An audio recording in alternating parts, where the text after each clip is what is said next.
Gelombang unjuk rasa kembali mengguncang Iran setelah tekanan ekonomi membuat kehidupan masyarakat kian berat. Kenaikan harga kebutuhan pokok yang tak diimbangi peningkatan pendapatan memicu kemarahan publik. Sejak sepekan terakhir, warga di sejumlah provinsi turun ke jalan untuk memprotes pemerintah yang dinilai gagal mengatasi krisis ekonomi. Aksi demonstrasi itu berujung bentrokan dengan aparat keamanan di Tehran dan sedikitnya 3 kota lain. Kerusuhan tersebut menewaskan sedikitnya 7 orang pada Kamis 1 Januari 2026. Mayoritas unjuk rasa dilaporkan terjadi di wilayah yang banyak dihuni kelompok etnis luar Iran. Kekerasan paling parah dilaporkan terjadi di kota Azaz, Provinsi Lorestan, sekitar 300 km dari Tehran. Video yang beredar di media sosial memperlihatkan kobaran api di jalanan, suara tembakan, serta teriakan massa yang mengecam aparat. Situasi serupa juga terjadi di kota Lordegan, Provinsi Cahar Mahal dan Bakhtiari, di mana suara tembakan terdengar di tengah kerumunan demonstran. Presiden Iran Masoud Pezeshkian berupaya meredakan situasi dengan mengakui tuntutan warga sebagai hal yang sah. Ia menegaskan pemerintah harus segera memperbaiki kondisi ekonomi.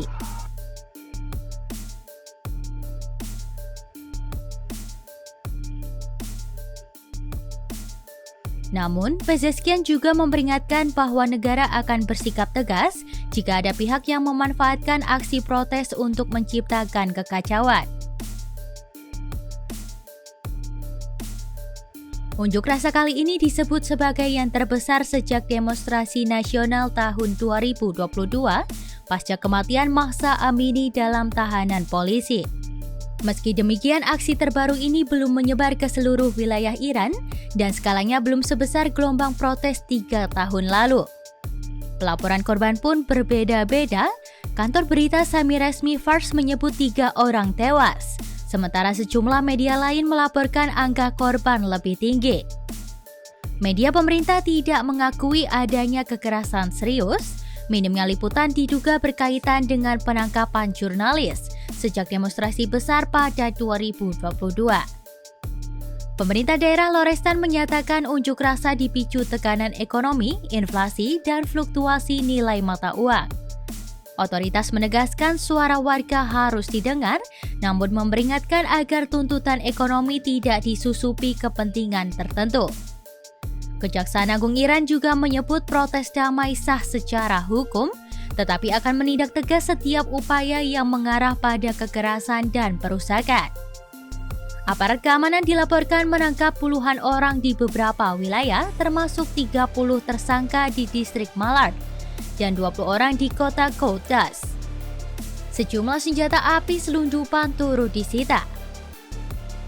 Pemerintah mengklaim siap berdialog dengan perwakilan pekerja dan pedagang, meski Pezeshkian mengakui ruang geraknya terbatas akibat anjloknya nilai rial yang kini menembus sekitar 1,4 juta rial per dolar Amerika Serikat.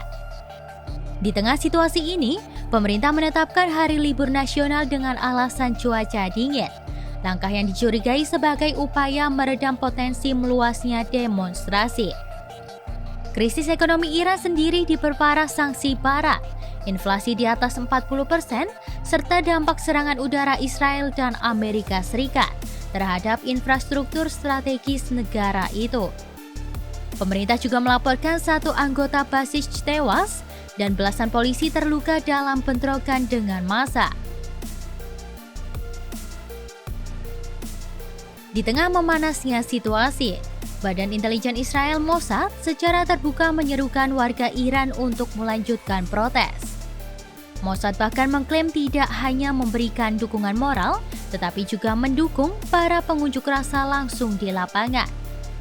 Peringatan ini muncul di tengah ketegangan pasca pertemuan Trump dan Netanyahu, serta peringatan keras terhadap Iran terkait program nuklir dan rudalnya.